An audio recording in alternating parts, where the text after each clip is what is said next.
विधानसभेच्या रणधुमाळीत सध्या सर्वच राजकीय पक्ष उज्ज्वल महाराष्ट्राचं स्वप्न दाखवताना दिसतायत, पण हा उज्ज्वल महाराष्ट्र साकार कसा होणार हे कोणीच सांगत नाहीये।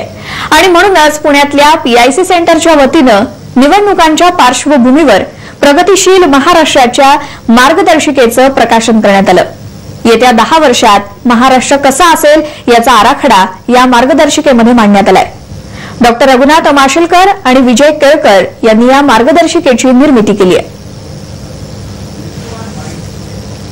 आपले जे ज्याला आपण थॉट लीडर्स असे म्हणू त्या सगळ्यांना एकत्र आणून महाराष्ट्राविषयी त्यांनी विचार केलेला आहे, जी क्षेत्र त्यांना अत्यंत महत्त्वाची वाटतात। आणि त्यामध्ये उदाहरणार्थ नव्या शेतीच्या दिशेने, सर्वांसाठी आरोग्य, आदिवासी विकास, शिक्षण म्हणा, संशोधन, त्यानंतर नागरीकरण, औद्योगिक विकास वगैरे असे अनेक विषय घेऊन त्यातले जे तज्ज्ञ आहेत या तज्ज्ञांनी एकत्र येऊन या ठिकाणी विचारमंथन करून महाराष्ट्राने पुढे जाण्यासाठी काय करायला हवं असा एक पॉलिसी पेपर केलेला आहे।